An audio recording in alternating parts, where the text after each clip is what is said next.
Hello everyone and welcome you all on Indo पाठशाला। आज हम इस वीडियो में कंप्लीट डिस्कस करने वाले हैं इंसिडेंट्स एंड फैक्ट्स। जो भी मॉडर्न हिस्ट्री में जितने भी घटनाएं और समझौते हुए हैं इनको हम कंप्लीट इस वीडियो में कवर करेंगे और आपको इसके बाद कहीं और भी जाने की ज़रूरत नहीं पड़ेगी। आपको सिस्टमैटिक वे में 1885 टू 1947 के अंडर में जितने भी इंसिडेंट्स हुए हैं आपको सिस्टमैटिकली देखने को मिल जाएंगे। तो चलिए देखते हैं फर्स्ट क्वेश्चन। भारतीय राष्ट्रीय कांग्रेस कब बना या when was Indian National Congress formed? तो ये 1885 में फॉर्म किया गया था बाय किसके द्वारा? A O. Hume, Allan Octavian Hume, जिनका कि पूरा नाम है, और इनको हर्मिट ऑफ शिमला भी कहते हैं। ओके। और 28 दिसंबर 1885 में इस्टेब्लिश हुआ और किसके टाइम पे? लॉर्ड डफरिन थे उस टाइम पे। और first INC Indian National Congress के जो प्रेसिडेंट थे वो थे व्योमेश चंद्र बनर्जी। ओके, व्योमेश चंद्र बनर्जी थे। उसके बाद कौन थे? दादा भाई नौरोजी। और अगर फर्स्ट फीमेल या women president of INC Indian National Congress पूछी जाए तो वो एनी बेसेंट थी इन 1917। बट अगर हम बात करें first Indian women president of INC तो भारतीय राष्ट्रीय कांग्रेस की प्रथम भारतीय महिला कौन थी? सरोजिनी नायडू इन 1925। ओके, तो ये चीज़ें भी पूछी जाती हैं, इसीलिए मैंने आपको यहाँ पे डिस्कस कर लिया। नेक्स्ट देखिए, बंगाल पार्टीशन कब हुआ था? बंगाल विभाजन। तो ये 1905 में हुआ था और इसका जो अनाउंसमेंट हुआ था वो 19 जुलाई 1905 में लॉर्ड कर्जन के द्वारा किया गया था और इम्प्लीमेंट इसको किया गया था, लागू किया गया था 16 अक्टूबर 1905 में। ओके, बट इसको फिर बाद में इसको डिमोलिश मतलब कि अनडन कर दिया गया था। तो 6 ईयर ऑलमोस्ट 1911 में, ओके, 1911 में इसको अनडन कर दिया गया था कि मतलब कि जो बंगाल का विभाजन हुआ है या जो पार्टीशन हुआ है उसको हम खारिज करते हैं, ख़त्म करते हैं। ठीक है, देखिए उसी टाइम पे भी स्वदेशी मूवमेंट हुआ था 1905 और ऑलमोस्ट अगर देखा जाए तो 1908 तक चला था। ठीक है, जो भी स्वदेशी जो वस्तुएं हैं उनका हम यूज़ करेंगे और जो भी फॉरेन गुड्स हैं उनका हम क्या करेंगे? बहिष्कार करेंगे। ये स्वदेशी मूवमेंट था। उसके बाद देखा जाए तो 1902 में अनुशीलन समिति बनी थी कलकत्ता में और सतीश चंद्र बासु इसके जो भी फाउंडर थे कह सकते हैं। और भी लोग थे जैसे कि पी मित्रा। ठीक है, इनका शॉर्ट फॉर्म में पी मित्रा आपको अनुशीलन समिति के रिगार्डिंग देखने को मिल जाएगा। और सरला देवी थी और लेटर ऑन अगर देखा जाए तो अरविंद घोष भी थे। ठीक है, चलिए नेक्स्ट देखते हैं, सूरत विभाजन, सूरत स्प्लिट, ये कब हुआ था? ये बहुत इंपॉर्टेंट क्वेश्चन है और ये 1907 में हुआ था। इसमें क्या हुआ था? बेसिकली जो कांग्रेस थी मतलब इंडियन नेशनल कांग्रेस थी वो एक्सट्रीमिस्ट और मॉडरेट्स मतलब नरम दल और गरम दल, इसमें क्या हो गई थी? डिवाइड हो गई थी। ओके, लाल बाल पाल ऐसे करके शॉर्ट फॉर्म आपको पता होगा, लाला लाजपत राय, बाल गंगाधर तिलक एंड विपिन चंद्रपाल। तो ये कौन थे? ये नरम दल वाले थे। ठीक है, और ये सॉरी ये गरम दल वाले थे क्योंकि ये चाहते थे कि हम स्ट्राइक्स के थ्रू, बॉयकॉट्स के थ्रू हम सारी चीज़ों को क्या करें? हम अपने इंडिया को इंडिपेंडेंस दिलवाएं। ठीक है, बट अगर अदर साइड में देखिए जैसे गोपाल कृष्ण गोखले और भी बहुत सारे नरम दल के नेता जैसे गांधी जी को आप देख सकते हैं, तो ये लोग अलग साइड पे हुआ करते थे। ठीक है, तो इस तरीके से क्या होता है कि ये जो सूरत विभाजन हो जाता है नरम दल और गरम दल में 1907 में। और उस टाइम पे जो इंडियन नेशनल कांग्रेस के प्रेसिडेंट हुआ करते थे रास बिहारी घोष थे। और पहले लाला लाजपत राय और रास बिहारी घोष के बीच में हो रहा था कि कौन बनेगा कौन बनेगा, बट ये विभाजन हो जाता है तो रास बिहारी घोष जो कि नरम दल के नेता की तरफ से चुन लिए जाते हैं। ठीक है, और 1906 में अगर बात करें तो मुस्लिम लीग बना था जो कि ढाका, आप जानते हैं ना बांग्लादेश की कैपिटल ढाका, वहाँ पर। बट अगर इसका हेडक्वार्टर अगर मेन बात करें तो लखनऊ में था उस टाइम पे। ओके, तो 1906 में आपको ध्यान रखना है मुस्लिम लीग का फॉर्मेशन हुआ था। नेक्स्ट देखिए, 1909 में क्या हुआ था? मॉर्ले मिंटो रिफॉर्म आया था। इसमें क्या था? इस एक्ट के द्वारा क्या करना था कि मुस्लिम जो मेंबर्स थे उनको इलेक्ट किया जाता बाय ओनली मुस्लिम वोटर्स, मतलब कि जो मुस्लिम के रिप्रेजेंटेटर हुआ करते थे, प्रतिनिधित्व करते थे, उनको क्या था कि सेपरेट इलेक्टोरेट मिल गया था, पृथक निर्वाचन पद्धति या प्रणाली दे दी गई थी। मतलब कि ये लोग फूट डालो राज करो वाली नीति फॉलो करना चाहते थे, इस वजह से इनको डिवाइड एंड रूल वाली पॉलिसी अपनाकर ये मुस्लिम और हिंदू को भड़काना चाहते थे। कौन? Morley and Minto. तो ये लोग ऐसी झूठ मूठ का करके ऐसे रिफॉर्म की तरह से लेकर आए थे कि हम आपका भला चाहते हैं, बट असलियत बात ये थी कि डिवाइड एंड रूल पॉलिसी में ये लोग इम्प्लीमेंट करना चाहते थे। तो 1909 में ये लेकर आए थे कि मुस्लिम प्रतिनिधित्वकर्ता को सिर्फ और सिर्फ मुस्लिम वोटर्स ही वोट कर पाएंगे। तो आपको पता ही है कि ऐसा हो ही रहा है आजकल भी। ठीक है, तो देखिए नेक्स्ट क्वेश्चन नंबर 4, दिल्ली दरबार। तो ये दिल्ली दरबार 3 बार लगा था और 1911 में भी लगा था और ये इम्पॉर्टेंट है क्योंकि 1911 में ये अनाउंसमेंट किया गया था कि इंडिया की कैपिटल अब दिल्ली हो जाएगी। ओके, तो 1912 में हो गई थी दिल्ली कैपिटल। और ये देखिए 1877, 1903 और 1911 3 टाइम्स में इसको किया गया था दिल्ली दरबार या दिल्ली कोर्ट। और 1911 में ना Delhi Durbar was organise to celebrate the coronation of king George पंचम या fifth and the queen Mary. Okay, तो इन दोनों लोगों का राज्याभिषेक हुआ था, इसी के जो भी उपलक्ष्य में कह सकते हैं, तो दिल्ली दरबार का आयोजन किया गया था। ओके, तो चलिए देखते हैं फिर नेक्स्ट। गदर पार्टी कब बने? गदर पार्टी फॉर्म्ड इन 1913। ओके, कहाँ पे? सैन फ्रांसिस्को, यूएसए में। और सोहन सिंह भाखना इसकी प्रेसिडेंट थे। और ये लीडरशिप किसकी लीडरशिप में बना था? ये बना था लाला हरदयाल की लीडरशिप में। ठीक है, और प्रेसिडेंट सोहन सिंह भाखना थे। नेक्स्ट देखिए, हम बात करते हैं अगर 1913 की बात देखिए तो 1914 28 ऑफ जुलाई से 11 नवंबर 1918 तक फर्स्ट वर्ल्ड वॉर चला था। ठीक है, और इसमें क्या किया गया था कि गांधी जी के द्वारा इंडियन आर्मी को भी उधर मतलब कि भर्ती करवाया गया था, इसीलिए भर्ती करवाने वाला सार्जेंट भी किसको कहते हैं? गांधी जी को। नेक्स्ट अगर हम फर्स्ट वर्ल्ड वॉर की बात कर ही रहे हैं तो सेकेंड वर्ल्ड वॉर भी देख लेते हैं टाइम पीरियड। तो 1 सितंबर 1939 टू 2 सितंबर 1945 तक चला था। मतलब बेसिकली आपको देखिए डेट्स नहीं याद रखने हैं, आपको ये जो ईयर है ना ये ध्यान रखना है। 1914 टू 1918 फर्स्ट वर्ल्ड वॉर और 1939 to 1945 second world war. Next is Lucknow pact या लखनऊ समझौता कब हुआ था? तो ये 1916 में हुआ था। और अगर बात करें इसमें क्या हुआ था, इसको साइन किया गया था between Indian National Congress and the Muslim league. देखिए ये जो इंडियन नेशनल कांग्रेस है और मुस्लिम लीग के बीच में 1916 में ये पैक्ट या समझौता हुआ था कि अब ये दोनों साथ मिलकर काम करेंगे, साथ मिलकर इंडिया को इंडिपेंडेंस दिलवाएंगे, स्वतंत्रता दिलवाएंगे। और एक और चीज़ इसमें हुई थी जो हमने देखा था, सूरत स्प्लिट हुआ था ना, सूरत विभाजन, जिसमें कि नरम दल गरम दल अलग हो गए थे। इसमें जो प्रेसिडेंट थे अंबिका चरण मजूमदार, इनकी अध्यक्षता में जो 1960 में लखनऊ वाला जो सेशन हुआ था वहाँ पर ये दोनों एक हो गए थे। मतलब कौन कौन एक हो गया था? तो ये देखिए Muslim League and Indian National Congress और एक्सट्रीमिस्ट्स एंड मॉडरेट्स दोनों ही क्या हो गए थे? टुगेदर, एक साथ हो गए थे। ओके, तो यहाँ पे आपको ध्यान रखनी है ये चीज़। अब देखिए होम रूल मूवमेंट भी चल रहा था 1916 से लेकिन 1918 तक। तो ये कौन कौन इसको मिलकर मतलब कि फॉर्म किया था इंडिया में? तो ये बाल गंगाधर तिलक और एनी बेसेंट। एनी बेसेंट कौन? फर्स्ट वुमेन या female president of INC, Indian National Congress, in 1917, वही एनी बेसेंट। तो Annie Besant and Bal Gangadhar Tilak. और बाल गंगाधर तिलक की बात करें तो इन्होंने बेसिकली पुणे के साइड में ये होम रूल मूवमेंट को स्टार्ट किया था। और ये एनी बेसेंट अगर देखा जाए तो मद्रास के अड्यार उस टाइप का जो एक प्लेस है वहाँ पर इन्होंने फॉर्म किया था। ठीक है, home rule movement. Next is Champaran आंदोलन। अब देखिए गांधी जी आ गए हैं 1915 में। Gandhi ji came into India from Africa, ठीक है, साउथ अफ्रीका से। तो देखिए 1915 के बाद चंपारण आंदोलन हुआ था इन 1917। ओके, चंपारण बिहार में पड़ता है और ये गांधी जी का पहला सिविल डिसओबीडियंस मूवमेंट था। ठीक है, और ये राजकुमार शुक्ला के कहने पर ये गांधी जी चंपारण बिहार में आए थे। और राजकुमार शुक्ला एक नील खेती करने वाले जो किसान हुआ करते थे। और जो ब्रिटिश गवर्नमेंट थी वो लोग ज़बरदस्ती 3/20 पार्ट पर, मतलब इसको कहते हैं 3 कठिया सिस्टम, इस पर जो इंडिगो की कल्टिवेटिंग या खेती करवाते थे। इस वजह से ये लोग बहुत ज़्यादा दुखी थे जो भी किसान वगैरह थे।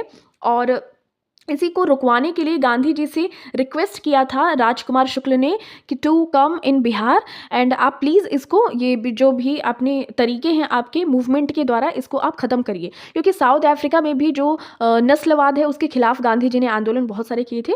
तो इस तरीके से गांधी जी पहले से ही करते आ रहे थे उधर जगह पे भी, तो यहाँ पर भी इंडिया में भी आते हुए इनका ये फर्स्ट आंदोलन था। और अगर पहली भूख हड़ताल की बात करें तो अहमदाबाद मिल स्ट्राइक के मामले में की गई थी।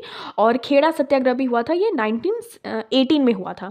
ठीक है, तो देखिए 1917 में चंपारण वाला हुआ था और 1918 में Kheda and Ahmedabad mill strike हुआ था। नेक्स्ट देखिए जलियांवाला बाग हत्याकांड। तो ये हुआ था 1919 में, ये हुआ था अमृतसर पंजाब में 13 अप्रैल 1919 में। ठीक है, और हंटर कमीशन इसके लिए लाया गया था। इस जो भी हत्याकांड हुआ था तो उसका जो भी इन्वेस्टिगेशन करना था उसके regarding.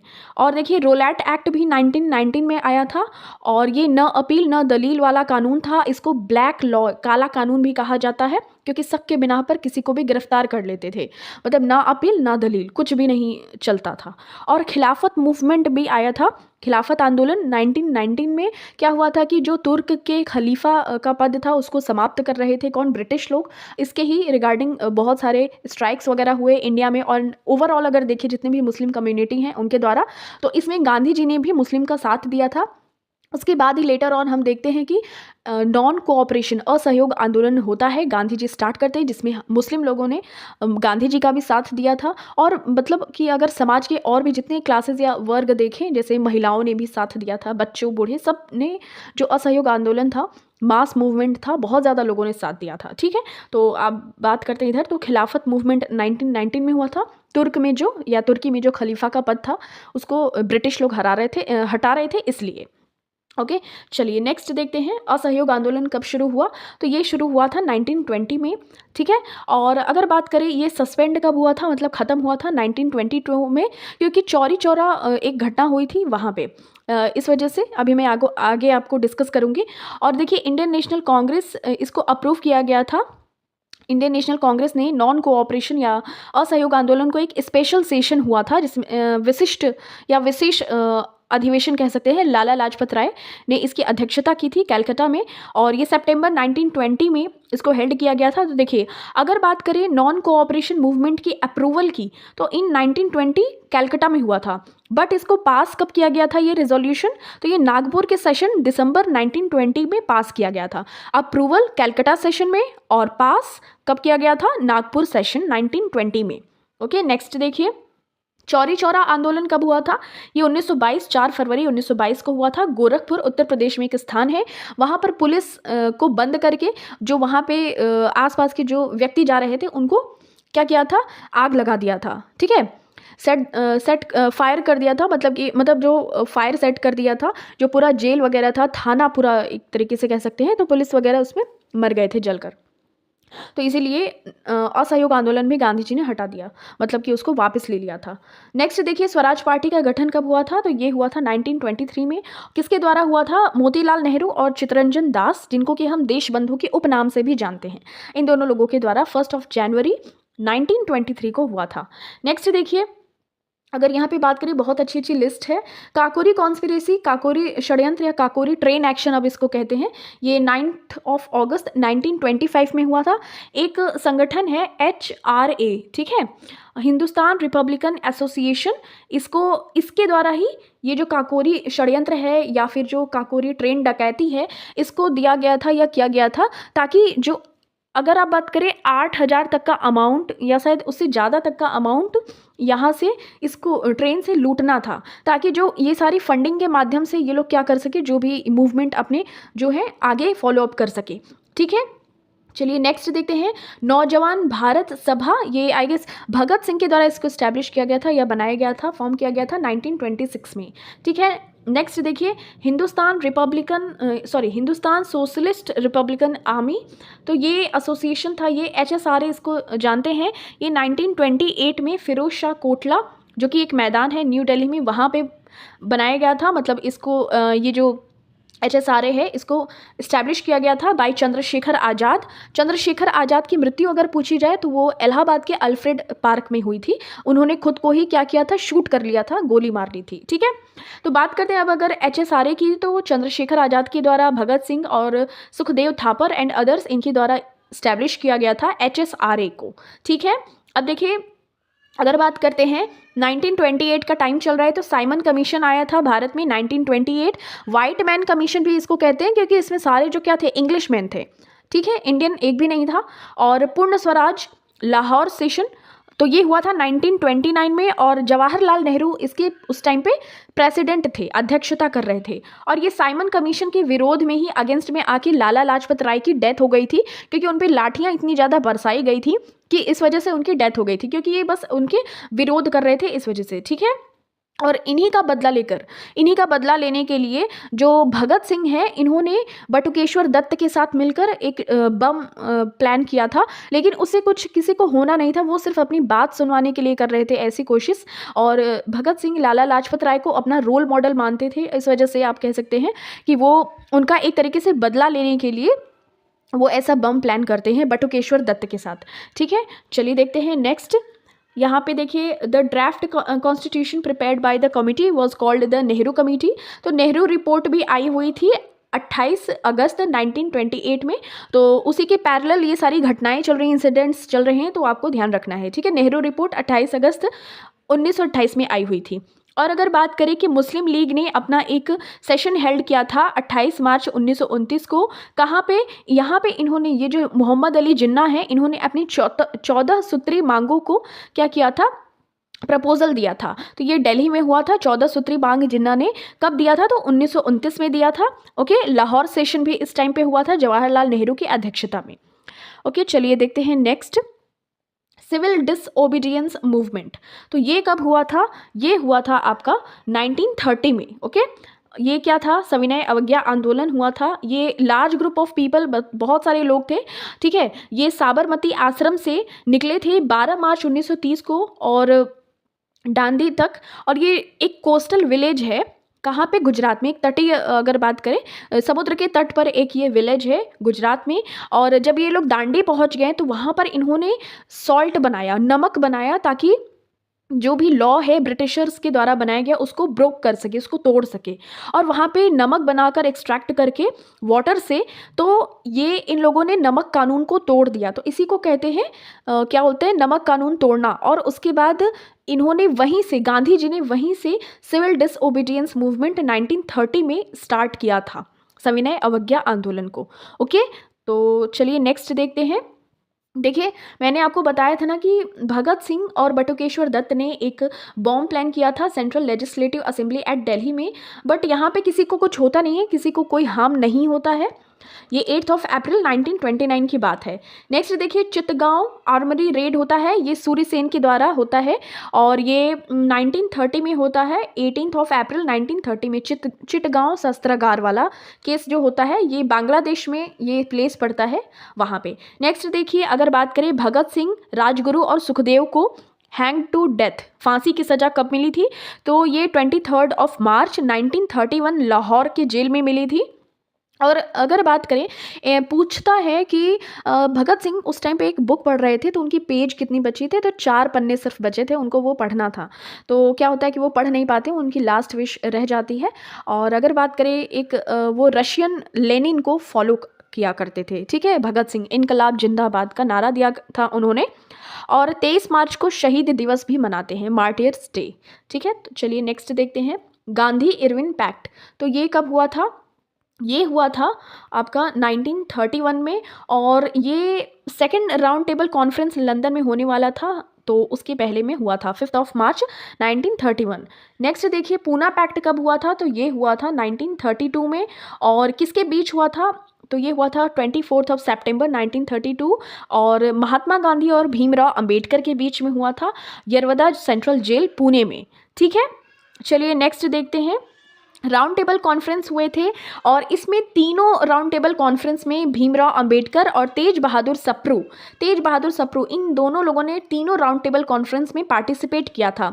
Only second round table conference में महात्मा गांधी और इंडियन नेशनल कांग्रेस ने पार्टिसिपेट किया था, क्योंकि गांधी इरविन पैक्ट साइन हुआ था। ठीक है, चलिए नेक्स्ट देखते हैं, फॉरवर्ड ब्लॉक की स्थापना किसके द्वारा की गई थी? तो ये सुभाष चंद्र बोस ने की थी 1939 में। क्या होता है कि 1938 में हरिपुरा सेशन होता है, सुभाष चंद्र बोस क्या करते हैं? इंडियन नेशनल कांग्रेस की अध्यक्षता, प्रेसिडेंटशिप करते हैं। फिर देन 1939 में त्रिपुरी सेशन होता है of Indian National Congress. Again ये पट्टाभी सीतारमैया के अगेंस्ट जीत जाते हैं। बट क्या होता है कि पट्टाभी सीतारमैया को गांधी जी ने खड़ा किया होता है सुभाष चंद्र बोस के अगेंस्ट। और सुभाष चंद्र बोस को जीतता देखकर गांधी जी को उतना अच्छा नहीं लगता है, क्योंकि उनका जो कैंडिडेट थे पट्टाभी सीतारमैया, वो हारते हुए दिख रहे थे। तो ऐसा जब सुभाष चंद्र बोस ने देखा, तो उन्होंने इंडियन नेशनल कांग्रेस को क्या कर दिया? बाय बाय कर दिया। ठीक है, और वो अलग जाकर अपना एक फॉरवर्ड ब्लॉक की जो इस्टेब्लिशमेंट किए। तो यही 1939 की बात है। फिर अगर आपसे पूछा जाए कि 1939 में एट लास्ट अगर देखें तो किसने अध्यक्षता की थी या प्रेसिडेंटशिप की थी?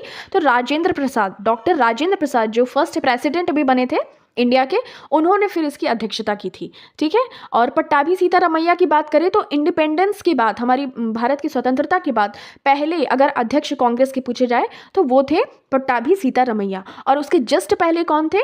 वो थे सुचेता कृपलानी के हस्बैंड JB कृपलानी। ओके, अब देखिए अगस्त प्रस्ताव कब आया था? ये 1940 में आया था, ठीक है। क्विट इंडिया मूवमेंट, तो ये भारत छोड़ो आंदोलन की स्थापना, या स्थापना कह रही हूँ मैं, भारत छोड़ो आंदोलन कब स्टार्ट किया गया था? तो ये 1942 में स्टार्ट किया गया था। डू और डाई, करो या मरो का स्लोगन दिया गया था गांधी जी के द्वारा। ऑपरेशन जीरो आवर भी चला था, क्योंकि ब्रिटिशर्स क्या कर रहे थे कि जो भी क्विट इंडिया मूवमेंट में जितने भी इंडियन जो भी लीडर्स थे, इंक्लूड हुए थे, इन्वॉल्व हुए थे, उनको क्या कर रहे थे? अरेस्ट कर रहे थे।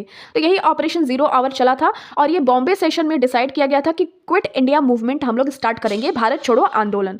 नेक्स्ट देखिए 1945 में वेवेल प्लान आया था शिमला में, और ये 14 जून 1945 में हुआ था। वेवेल प्लान, एक वेवेल उस टाइम पे कह सकते हैं वॉइस रॉय थे, वो एक अपना प्लान लेकर आए थे 1945 में इंडिया के इंडिपेंडेंस के रिगार्डिंग, बट ऐसा कुछ होता नहीं। फिर ये 14 जून 1945 में हुआ था। नेक्स्ट देखिए 1946, ये 16 अगस्त 1946 में क्या होता है? ये डायरेक्ट एक्शन डे सेलिब्रेट किया जाता है मुस्लिम लीग के द्वारा, जिसका कि फॉर्मेशन 1906 में ही हो गया था, ठीक है। ये लोग इसको direct action day as a celebrate करते हैं कि इसको देखिए कैलकाटा किलिंग्स के नाम से भी जानते हैं, क्योंकि वो बहुत ज़्यादा वहाँ पे कम्युनल रिवॉर्ड्स हुए थे, मतलब बहुत ज़्यादा सामुदायिक या सांप्रदायिक दंगे बोल सकते हैं, बहुत लोगों की जान गई थी। तो इस तरीके से इसको डायरेक्ट एक्शन डे के द्वारा मुस्लिम लीग के द्वारा क्या किया जाता है? सेलिब्रेट किया जाता है 16 अगस्त 1946 में। नेक्स्ट देखिए कैबिनेट मिशन कब आया था? तो ये 1946 में ही आया था। और इसमें जो मेंबर्स थे कौन कौन से थे? तो देखिए AV अलेक्जेंडर, स्टैफोर्ड क्रिप्स, और प्रेसिडेंट थे पैथिक लॉरेंस, ठीक है, पैथिक लॉरेंस थे। और यहाँ पे चलिए फिर नेक्स्ट देखते हैं, यहाँ पे क्वेश्चन नंबर 19, क्रिप्स मिशन कब आया था? तो ये आया हुआ था आपका 1942 में, तो ऑप्शन नंबर बी आपका सही हो जाएगा। और अगर बात करें कि गांधी जी ने इसको, ये जो क्रिप्स मिशन आया था ना, तो इसको पोस्ट डेटेड चेक कहा था, ठीक है। तो ये भी आपको ध्यान रखना है। स्टैफोर्ड क्रिप्स की अध्यक्षता में ये क्रिप्स मिशन इसका नाम पड़ा था, और ये आया था 1942 में, और गांधी जी ने इसको पोस्ट डेटेड चेक कहा था। तो यहाँ पे हमारा सेशन ये एंड होता है।